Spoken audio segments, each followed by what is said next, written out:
इस कहानी की शुरुआत में हमें प्राचीन मिस्र की राजधानी को दिखाया जाता है, जो नील नदी के किनारे बसा हुआ एक बहुत ही खूबसूरत सा शहर होता है, जहाँ देवता इंसानों के साथ रहते हैं। देवता इंसानों से बहुत अलग होते हैं। उनका खून गोल्ड यानी कि सोना होता है और वो इंसानों से लंबे और किसी भी भयानक जानवर का रूप धारण कर सकते थे। इस नील नदी के पास बने उपजाऊ जमीन के राजा सूर्य देवता रा के बेटे ओसाइरिस होते हैं, क्योंकि वो जिंदगी के देवता थे। वही उनका भाई सेठ बंजर रेगिस्तान का राजा था। फिर हमें बेग नाम के लड़के को दिखाया जाता है, जो पेशे से एक चोर होता है, इसीलिए अपनी गर्लफ्रेंड जाया के लिए कपड़ों की दुकान से एक ड्रेस चोरी करता है और जाया के घर पर आ जाता है। जाया बेग से कहती है कि आज बहुत खुशी का दिन है, क्योंकि देवता ओसाइरिस आज अपने इकलौते बेटे होरस को राजा बनाने वाले हैं। मगर बेग उसे कहता है कि मुझे देवता की परवाह नहीं, क्योंकि मैं देवता में नहीं मानता। बेग जाया को चोरी की हुई ड्रेस देता है, जो जाया को बहुत पसंद आती है और उस ड्रेस को पहन लेती है। वहीं फिर हमें होरस को दिखाया जाता है, जो अपनी राजपोशी के लिए तैयार हो रहा था। वो हवाओं का देवता होता है, जो मिस्र का राजा बनने वाला था। उसके पास मोहब्बत की देवी हथौरा जाती है, क्योंकि वो दोनों एक दूसरे से प्यार करते थे। वो अपने राज्याभिषेक के लिए बाहर आ जाता है, जहाँ पूरे मिस्र के लोग आए हुए होते हैं। बेग भी जाया के साथ वहाँ आया हुआ था और वो सभी लोग अपने नए राजा के लिए तोहफे लेकर आए थे। तभी सुरक्षा की देवी नेप्थीस भी वहाँ जाती है, जहाँ बाकी के देवता भी आए हुए थे। ओसाइरिस भी वहाँ जाते हैं, जिससे सभी लोग बहुत खुश होते हैं और अपने बेटे होरस का राज्याभिषेक करने लगते हैं। लेकिन तभी वहाँ पर ओसाइरिस का भाई सेठ आ जाता है, जिनसे मिलकर होरस बहुत खुश होता है और होरस के लिए एक तोहफा भी लाए थे, जो मेंढे के सींग से बना शिकार का विबुल होता है। होरस जैसे उस विबुल को बजाता है, वहाँ सेठ की सेना उन्हें चारों तरफ से घेर लेती है, जिससे सभी लोग डर जाते हैं। ओसाइरिस को कुछ समझ नहीं आता, तो सेठ ओसाइरिस को भाला देते हुए कहता है कि तुमने 1000 सालों तक यहाँ राज किया, लेकिन अब राज करने की बारी मेरी है। तो ओसाइरिस उसे कहते हैं कि मैं तुमसे नहीं लड़ूंगा, तुम मेरे भाई हो, और उससे गले मिलने लगते हैं। लेकिन सेठ खंजर से उन्हें इज्जत कर देता है, इससे सभी लोग बहुत डर जाते हैं। सेठ सभी से कहता है कि अब से मैं तुम सभी का राजा हूँ और अब जो भी मेरे सामने आएगा उसे मैं खत्म कर दूंगा, जिससे सभी देवता और इंसान उसके आगे झुकने पर मजबूर हो जाते हैं। सेठ सभी से कहता है कि मेरा भाई जब तक राजा था, जब कोई भी पुनर्जन्म ले सकता था, लेकिन अब पुनर्जन्म लेने के लिए तुम्हें कीमत चुकानी होगी। तभी ओसाइरिस भी अपना दम तोड़ देते हैं, जिससे होरस गुस्सा हो जाता है और वो सेठ से लड़ने लगता है, जिससे उन दोनों के बीच में खतरनाक फाइट होती है। वो दोनों दानव का रूप धारण कर लेते हैं। होरस का निशाना बहुत तेज होता है, इसीलिए वो सेठ पर भारी पड़ रहा था, मगर सेठ के सैनिक अपनी ढाल की मदद से होरस का ध्यान भटकाते हैं, जिससे मौका पाकर सेठ होरस को घायल कर देता है और उसकी दोनों आंखें निकाल लेता है, क्योंकि उसकी पूरी शक्ति उन दोनों आंखों में ही थी। फिर हमें 1 साल के बाद का सीन दिखाया जाता है, जहाँ सेठ ने बहुत से लोगों को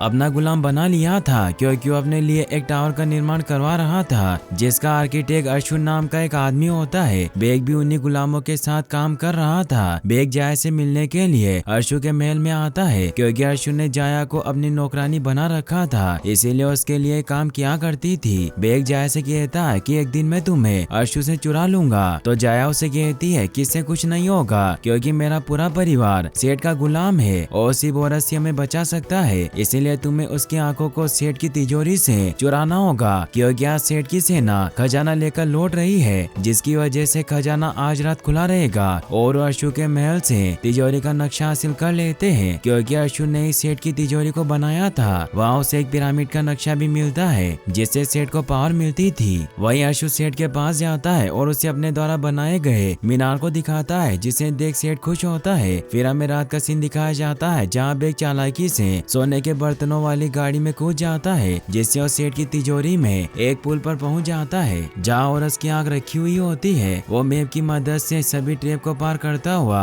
औरस की आंख तक पहुंच जाता है, लेकिन वहाँ सिर्फ एक ही आंख होती है। तभी ब्रिज टूटने लगता है, मगर वो किसी तरह से वो आंख हासिल कर लेता है। तभी तिजोरी में मौजूद बिच्छू उस पर हमला करने आने लगते हैं, लेकिन औरस की आंख की वजह से वो उसे नुकसान नहीं पहुंचा पाते। बेग जब वापस अर्शु के महल में पहुंचता है, तो वहाँ वो देखता है कि अर्शु ने जाया को पकड़ लिया, क्योंकि उसे सब पता चल गया था, इसीलिए अपने सिपाहियों को उन दोनों को मारने का ऑर्डर देता है। लेकिन बेग उन सभी को होरस की आंख की मदद से अंधा कर देता है और वहाँ से रथ लेकर जाया के साथ निकलने लगता है, लेकिन अर्शु तीर से जाया पर हमला कर देता है, जिससे जाया घायल हो जाती है और वो बेग की बाहों में अपना दम तोड़ देती है। बेग जाया को को वहाँ से दूर होरस के पास लाता है जहाँ होरस अपने पिता के मकबरे में कैद था। बेक होरस से आंखें बदले जाया को जिंदा करने की बोलता है तो होरस भी उसकी ये शर्त मान लेते हैं, मगर जाया को होरस जिंदा नहीं कर पा रहा था क्योंकि जाया मृत्यु लोक की तरफ जा रही होती है। तभी अनुबिस वहाँ आकर जाया को रूह की दुनिया में लेकर चला जाता है जहाँ उसे मृत्यु लोक के अंतिम द्वार तक सफर करना होता है। बेक होरस को कहता है कि तुम्हें जाया को बचाना ही होगा और तुम्हारे पास कोई दूसरा रास्ता जरूर होगा।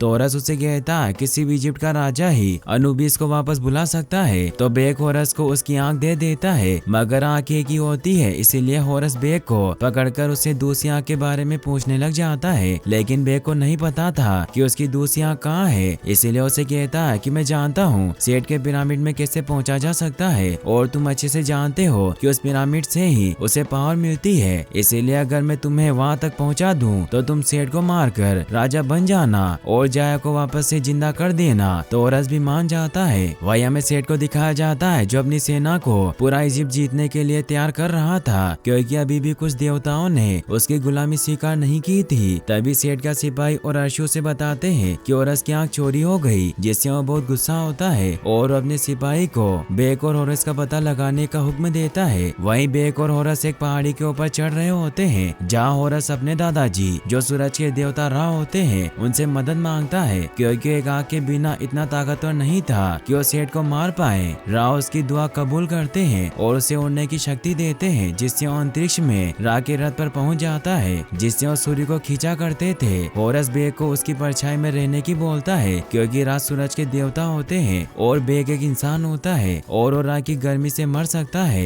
रा होरस से नाराज होते हैं क्योंकि होरस एक इंसान को यहाँ लाया था। तो होरस उन्हें बताता है कि बेक की जान मेरे लिए बहुत कीमती है। तभी रा को कोई अजीब सी आवाज सुनाई देती है जिससे रा अपनी पावर को रीजनरेट करते हैं और होरस से बोलते हैं कि अगर इंसान को जिंदा रखना है तो उसे शिप के तहखाने में रखो। तो होरस बेक को शिप के नीचे वाले कमरे में फेंक देता है। रा एक खतरनाक राक्षस अफोपिस पर अटैक करते हैं क्योंकि अफोपिस अंधेरे का हैवान होता है जो दुनिया को खत्म करना चाहता है, इसीलिए रा उसे अपने भाले की मदद से रोक देते हैं क्योंकि रा का यही काम होता है कि उस भयानक कीड़े से दुनिया की रक्षा करे जो दुनिया उन्होंने बनाई थी। होरस रा की शिप से बहता हुआ जादुई पानी अपनी बोतल में भर लेता है क्योंकि उस पानी को सेठ के पिरामिड के कुंड में डालने पर ही उसकी शक्ति कम हो सकती थी। होरस रा को कहता है कि मुझे शक्ति दीजिए ताकि मैं सेठ को मार सकूं क्योंकि मैं एक आंख के बिना इतना ताकतवर नहीं हूँ। तो राव से कहते हैं कि मैंने तुम्हें यहाँ आने के लिए पावर दी और मैं तुम्हें वापस जाने भी दूंगा, लेकिन मैं इससे ज्यादा पावर तुम्हें नहीं दे सकता, इसीलिए तुम्हें खुद को शक्तिशाली बनाना होगा। वही हमें सेठ को दिखाया जाता है जो बचे हुए सभी देवताओं पर भी हमला करके उन्हें गुलाम बना रहा होता है जिन्होंने उसका साथ नहीं दिया। इतने में वहाँ मोहब्बत की देवी हथौरा जाती है क्योंकि सेठ ने अपनी पत्नी पर भी हमला कर दिया था, इसीलिए उसे ऐसा करने से मना करती है। लेकिन सेठ हथौर की बात नहीं मानता और अपनी पत्नी फर्स्ट यंग को मारने के लिए उसके महल में घुस जाता है। फर्स्ट यंग वहाँ से भागने की कोशिश करती है लेकिन सेठ उसे पकड़कर उसके दोनों पंख काट देता है। फिर हमें होरस और बेक को दिखाया जाता है जो वापस धरती पर लौट आते हैं। होरस बेक को पानी लेने के लिए भेजता है और बेक पानी भरने चला जाता है, लेकिन तभी वहाँ पर सेठ के सिपाही आ जाते हैं जो बेक से होरस की आंख के बारे में पूछने लगते हैं। तभी होरस भी वहाँ जाता है और उन सिपाही और होरस में फाइट होने लग जाती है। होरस अपनी ताकत से उन सिपाहियों को बहुत आसानी से मार देता है, मगर एक सिपाही होरस पर पत्थर से हमला कर देता है जिससे बेहोश होकर होरस झरने के नीचे गिरने लगता है। बेक भी उसे बचाने के लिए नीचे कूद जाता है। वो होरस को पकड़कर होश में लाता है। होरस अपने भाले की मदद से खुद को और बेक को बचा लेता है। होरस बेक से कहता है कि अब हमें संभल कर रहना होगा क्योंकि सेठ हमें मारने के लिए अपने माहिर शिकारियों को भेजेगा और वो दोनों जंगल में आगे बढ़ जाते हैं। फिर हमें सेठ को दिखाया जाता है जहाँ अपने मरे हुए सिपाहियों को देखकर हैरान होता है क्योंकि उन्हें होरस ने मारा था और वो जिंदा बचा हुआ सिपाही सेठ को बताता है कि होरस अकेला है और उसके साथ एक इंसान भी है जो होरस से किसी सौदे के बारे में बात कर रहा था। फिर सेठ अपनी दो माहिर शिकारी ब्लैक स्नेक और व्हाइट स्नेक को होरस और बेक को मारने भेजता है। वही हमें हथौर को दिखाया जाता है जो अपनी शक्तियों से होरस से बात करने की कोशिश कर रही होती है, मगर सेठ उसे देख लेता है और उसे मारने के लिए आगे आता है, लेकिन हथौर अपने हाथ पे बंधे 42 सितारों के कड़े को उतार देती है जिससे बुरी आत्माएं उसे पकड़कर अंधेरी दुनिया में लेकर जाने लगती है, मगर हथौर उस कड़े को वापस पहन लेती है जिससे होरस और बेक के नजदीक पहुंच जाती है। फिर हमें होरस और बेक बेग को दिखाया जाता है जो एक जगह आराम कर रहे थे। होरस बेग को उस जगह के बारे में बताता है कि यहाँ एक बहुत खूबसूरत सा बाग हुआ करता था जहाँ मेरे पिताजी का पहला मंदिर था, लेकिन फिर मेरे पिता ने लोगों को यहाँ दफनाने की इजाजत दे दी, मगर सेठ ने सब कुछ बर्बाद कर दिया और मेरे पिता को यहाँ लाकर उनके टुकड़े टुकड़े कर दिए और उनके दिल को अपने पास रख लिया, जिससे मेरी माँ ने खुदकुशी कर ली, लेकिन मैं कुछ नहीं कर पाया। तभी ब्लैक और व्हाइट स्नेक अपने जायंट स्नेक पर सवार होकर वहाँ आने लगती है, इसीलिए बेग और होरस वहाँ से भागने लग जाते हैं, मगर वो दोनों स्नेक उन पर हमला करने लग जाती है, जिससे बचने के लिए वो एक कब्र के पास छिप जाते हैं। होरस को कुछ समझ नहीं आता तो बेग उसे बताता है कि मैं चारे की तरह इनका ध्यान भटकाऊंगा और तुम पीछे से इन्हें मार देना। यह कहकर बेग ब्लैक स्नेक का ध्यान अपनी तरफ करता है, जिससे मौका पाकर होरस अपने भाले से स्नेक के मुंह पर अटैक कर देता है, मगर वो नीचे गिर जाता है और वो सांप उसे मारने की कोशिश करता है, लेकिन वो अपने भाले से उस सांप को कब्र में फंसा देता है और वहाँ से भागकर बेग के पास आ जाता है। फिर बेग व्हाइट स्नेक का ध्यान भटकाकर उसे मंदिर में लेकर जाने लगता है और होरस पीछे से उस सांप पर चढ़कर लेडी को सांप के साथ बांध देता है, जिससे वो सांप के साथ नीचे खाई में गिर जाती है, मगर तभी वो मंदिर तबाह होने लगता है। मगर वक्त रहते होरस और बेग बाहर आ जाते हैं, तभी वहाँ पर हथौड़ा जाती है जो होरस का भाला ब्लैक स्नेक के मुंह में से निकाल लेती है और उस सांप को हिप्नोटाइज करके कहती है कि तुम तो बहुत ठंडे हो गए हो और मैं हुक्म देती हूँ कि तुम खुद को गर्म करो, जिससे वो सांप अपने आप को आग लगा लेता है, जिससे उस लेडी के साथ वो स्नेक भी मारा जाता है। हथौड़ होरस और बेग को एक खुफिया रास्ते से लेकर वहाँ से निकल जाती है। बेग हथौड़ से कहता है कि हम सेठ के पिरामिड में जाएंगे क्योंकि मैंने अशोक के महल में उस पिरामिड का मैप देखा है जिससे सेठ को शक्तियाँ मिलती है। हथौड़ उसे कहती है कि तुम पिरामिड में सिंह मानस का क्या करोगे जो सेठ की शक्तियों के कुंड की रक्षा करता है, और अगर तुमने उसकी पहेलियों का जवाब नहीं दिया तो तुम्हें मार देगा। तब होरस उसे बताता है कि सिंह मानस की पहेलियों का जवाब देने के लिए हम थोथ की मदद लेंगे क्योंकि थोथ बुद्धि के देवता होते हैं और उन्हें हर चीज का इल्म होता है। फिर वो जंगल में एक पेड़ के अंदर जाते हैं जो थोथ का घर होता है। वहाँ थोथ के काम करने वाले सभी उसी के रूप में होते हैं क्योंकि उसे किसी पर भरोसा नहीं था। होरस थोथ को सिंह मानस पहेली को सुलझाने के लिए साथ चलने को कहता है, मगर थोथ उसे मना कर देता है। फिर बेग उनसे कहता है कि मैं सिंह मानस के पास जाऊंगा और पहेली का जवाब दूंगा, तो थोथ कहता है कि तुम इस काम में नाकाम हो जाओगे। फिर बेग उससे कहता है कि हाँ मैं नाकाम हो जाऊंगा, मगर मैं सिंह मानस से ये जरूर कहूंगा कि मैंने यहाँ पर आने के लिए सबसे बुद्धिमान देवता को भी कहा था, मगर वो आपसे डरते हैं। यह बात सुनकर थोथ को गुस्सा आ जाता है और होरस के साथ चलने को राजी हो जाता है। होरस बेग के इस काम से खुश होता है। कुछ घंटों के सफर के बाद वो पिरामिड तक पहुंच जाते हैं। होरस उन्हें कहता है कि हम रात में पिरामिड के अंदर नहीं जा सकते क्योंकि हमारे लिए खतरनाक होगा, लेकिन बेग उसकी बात नहीं मानता क्योंकि जाया के पास ज्यादा वक्त नहीं था और वो मृत्यु लोक के अंतिम दौर तक पहुंचने वाली थी। फिर हथौड़ बेग के पास आती है और बोलती है कि जाया को पता होना चाहिए कि तुम उसके लिए लड़ रहे हो ताकि उम्मीद न छोड़े। फिर हथौड़ अपनी शक्तियों से जाया से बात करती है। बेग जाया से कहता है कि हम फिर से एक हो सकते हैं क्योंकि मैं होरस की मदद कर रहा हूँ और वो तुम्हारी जान बचा लेगा। ये सुनकर जाया बहुत खुश होती है, मगर तभी अनुबिस उसकी बात को काट देते हैं क्योंकि मृत्यु लोक में जिंदा लोगों से बात करने की मनाही थी। अनुबिस जाया को एक शिप में बैठने की बोलते हैं। वहीं सभी लोग पिरामिड के पास पहुंच जाते हैं, लेकिन बेग को अंदर जाने का रास्ता नहीं पता था, इसीलिए वो तुक्के से अंदर की तरफ कूद जाता है और उसका तुक्का सही होता है, मगर पिरामिड के अंदर की सभी चीजें बदल रही थी। इसीलिए बेग वहाँ किसी तरह से उस घूमते हुए चक्र को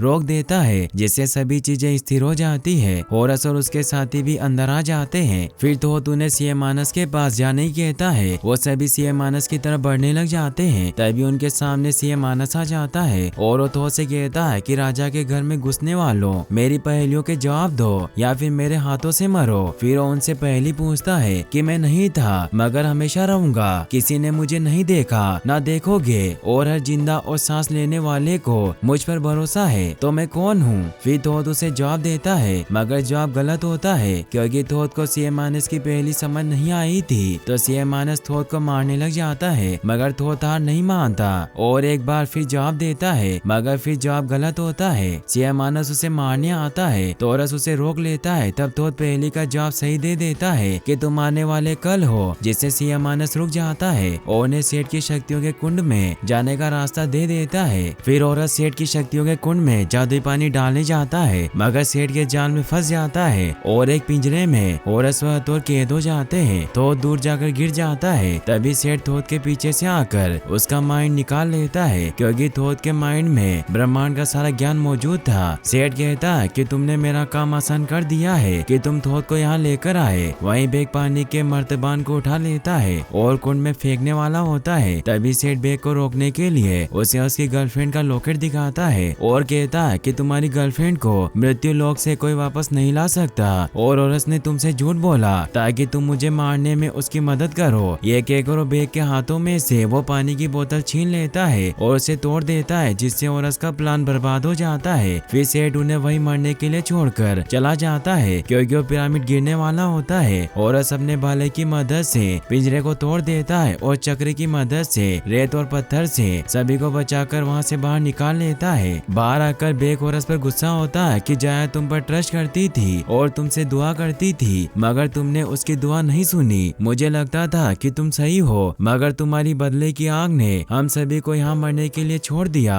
तभी हथौर अनुबिस को अपनी शक्तियों से बुलाती है और कहती है कि बेग को अपनी गर्लफ्रेंड की जान बचानी है, इसीलिए मैं इसकी मदद करना चाहती हूँ, क्योंकि जाया के पास पुनर्जन्म के लिए कोई दौलत नहीं है। तो अनुबिस कहता है कि आपको इसके लिए कुछ अनमोल चीज देनी होगी। फिर हथौर जाया की जान बचाने के लिए बेग को अपना कड़ा देने को कहती है। तो औरत से सुनकर बहुत दुखी होता है, क्योंकि अगर हथौर कड़े को उतार देगी तो हथौर से कभी नहीं मिल पाएगा, क्योंकि वो कड़ा हथौर की उन राक्षसों से हिफाजत करता था जो हथौर को शैतानी दुनिया में ले जाते थे। औरत हथौर को ऐसा करने से रोकता है, मगर हथौर वो कड़ा उतार देती है और राक्षस की दुनिया में चली जाती है, जहाँ हथौर को राक्षस अपनी तरफ खींच रहे होते हैं। वही औरत वो कड़ा बेग को दे देता है और बेग अनुबिस के साथ जाया के पास चला जाता है। फिर हमें जाया को दिखाया जाता है जो मृत्यु लोक के अंतिम द्वार तक पहुंच चुकी होती है, जहाँ सभी मरे हुए लोग पुनर्जन्म के लिए दौलत दे रहे होते हैं और जिनके पास दौलत नहीं होती थी उनकी आत्माओं को नष्ट कर दिया जाता था। ये देखकर जाया को डर लगता है, क्योंकि उसके पास कोई दौलत नहीं थी। तभी वहाँ पर बेग आ जाता है। वही हमें सेठ को दिखाया जाता है जिसने अपने लिए बहुत पावरफुल कवच बनवाया है, जिसमें सभी देवी देवताओं के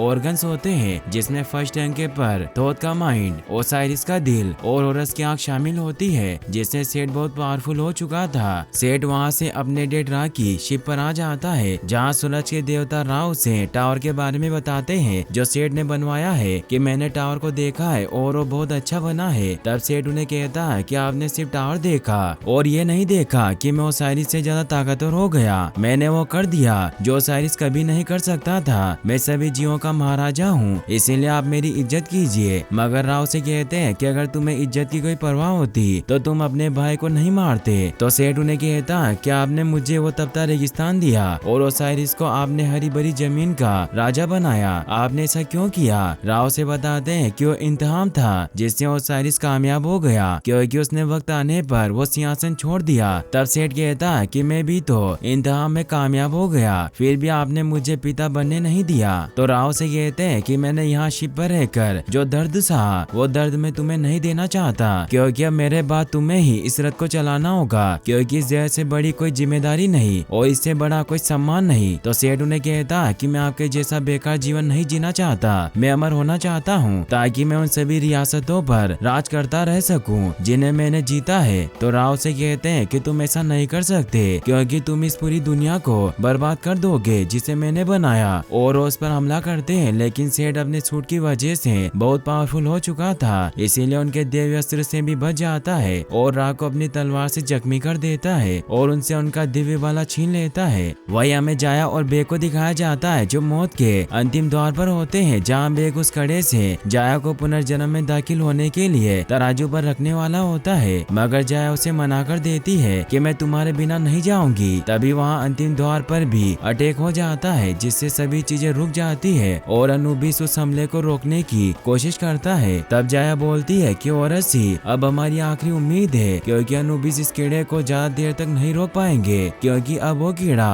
अफोपिस धरती को निकलने के लिए आगे बढ़ रहा था। फिर हमें औरस को दिखाया जाता है जहाँ बेग उसके पास आता है, तो औरस उसे बताता है कि राह हार गए और सेठ ने तबाही मचा दी, इसीलिए हमें उसे रोकने के लिए फौरन राजधानी चलना होगा। तब यहाँ नेफ्थिस की सवारियाँ जाती है, जिसे नेफ्थिस ने औरस की मदद के लिए भेजी थी। वहीं से टावर पर आ जाता है जिसे उसने बनवाया था और उस कीड़े अपोफिस को बुलाता है। होरस भी वहाँ जाता है और वो बताता है कि अगर अपोफिस नील नदी का पूरा पानी पी गया तो सभी जीव मर जाएंगे और दुनिया खत्म हो जाएगी और सब कुछ खत्म हो जाएगा। पर अभी भी राम मरे नहीं है और सिर्फ वो ही अपोफिस कीड़े को रोक सकते हैं, मगर उसके लिए हमें उनका भाला लेना होगा। फिर बेक और होरस अशु के पास आते हैं और उसे कहते हैं कि हमें टावर के ऊपर ले चलो। तब अशु ने लिफ्ट के जरिए ऊपर ले जाने लगता है। वो उस टावर की तारीफ करता हुआ बेक को गुस्सा दिलाता है। होरस अपने भाले की मदद से लिफ्ट से कूद जाता है और बाहर की तरफ से टावर पर चढ़ने लगता है। वही अशु बेक को गुस्सा दिला रहा होता है, जिससे अशु और बेक में फाइट हो जाती है क्योंकि अशु जाया के बारे में गलत बोल रहा था। वही सेठ अपोफिस कीड़े को बुला रहा होता है, मगर होरस सेठ के पीछे आ जाता है, जिससे सेठ होरस को देख लेता है और उस पर अटैक कर देता है और उन दोनों में बहुत खतरनाक फाइट स्टार्ट हो जाती है। मगर सेठ बहुत पावरफुल होता है, जिससे होरस को बहुत मारता है और उसका भाला भी तोड़ देता है। फिर हमें अशु और बेक को दिखाया जाता है, जहाँ अशु ने फाइट के दौरान लिफ्ट में आग लगा दी थी, जिससे बचने के लिए बेक रस्सी को ऊपर फेंकता है और अशु लिफ्ट के साथ नीचे गिर जाता है क्योंकि लिफ्ट में आग लग गई थी। फिर हमें होरस और सेठ को दिखाया जाता है, जहाँ उन दोनों में अभी भी फाइट चल रही थी और सेठ होरस से बोलता है कि हमारी ये प्यार भरी लड़ाई बहुत यादगार रहेगी क्योंकि तुम मेरी बराबरी नहीं कर सकते।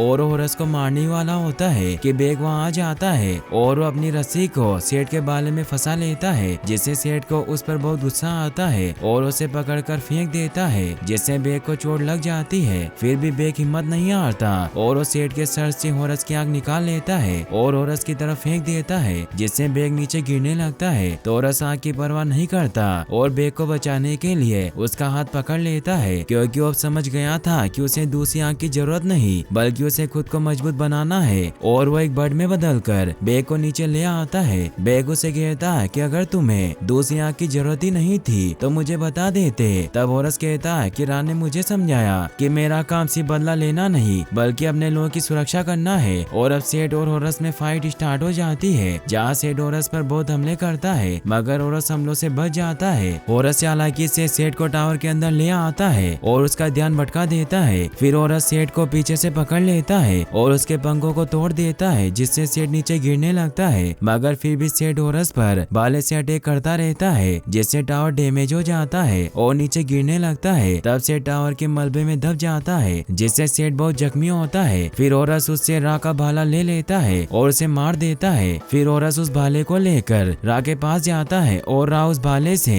अपोफिस कीड़े को वापस भगा देते हैं। वही हमें जाया को दिखाया जाता है, जो ये सब ठीक होते देखकर खुश हो रही थी। होरस नीचे आता है, जहाँ एक छोटी बच्ची उसे उसकी दूसरी आंख देती है, जो टावर से नीचे गिर गई थी। होरस बेक के पास आता है और उसे दुख होता है क्योंकि बेक को चोट लग गई थी, जिससे वो मर गया था। फिर होरस बेक को लेकर उसी जगह आता है जहाँ जाया की बॉडी रखी हुई थी। तब होरस के दादा रा वहाँ आते हैं और कहते हैं कि मैं कभी किसी का कर्जदार नहीं रहा, मगर तुम्हारा रहूंगा। इसके लिए तुम मुझसे जो चाहो वो मांग सकते हो। तो होरस कहता है कि मुझे कुछ नहीं चाहिए सिवाय उसके जो मैं इन्हें नहीं दे सकता। ये बात सुनकर रा बेक और जाया को उनकी जिंदगी वापस लौटा देते हैं क्योंकि रा ने ही ये दुनिया बनाई थी और सिर्फ वही किसी को भी वापस जीवन दे सकते हैं। जाया और बेक एक दूसरे को जिंदा देखकर खुश होते हैं। फिर हमें होरस को दिखाया जाता है, जहाँ पर सभी देवी देवता मौजूद होते हैं और अब वो सभी देवता भी जिंदा हो जाते हैं जिन्हें सेठ ने मारा था क्योंकि उनके चुराए हुए आर्गन को वापस उनकी बॉडी में लगा दिया गया था। होरस अपने मॉम डैड को याद कर रहा होता है और दुखी होता है। तभी थोथ उसे कहता है कि तुम एक राजा बनने के बिल्कुल करीब हो और उसे ताज पहना देता है। पुनर्जन्म पाने के लिए दौलत की जरूरत नहीं बल्कि अच्छे कामों से, दरिया दिली से पुनर्जन्म मिलेगा। यह सुनकर सभी लोग बहुत खुश होते हैं। फिर अगले सीन में हमें दिखाया जाता है जहाँ होरस हथौर को याद कर रहा था क्योंकि उसे बहुत प्यार करता था। तभी वहाँ बेक आ जाता है, जिसे होरस ने सेनापति बना दिया था। वो होरस को हथौर का कड़ा देता है और कहता है कि मैंने इसे संभाल कर रख रखा था। तो होरस हथौर को वापस से नरक से लाने का डिसाइड करते हैं और बेक से कहता है कि मैं मिस्र को तुम्हारे हाथों में सौंप कर जा रहा हूँ और वहाँ से निकल जाता है। और यहीं पर ये मूवी एंड हो जाती है। और गाइस, अगर आप ऐसी और वीडियोस देखना चाहते हैं तो आप एंड स्क्रीन पर क्लिक करके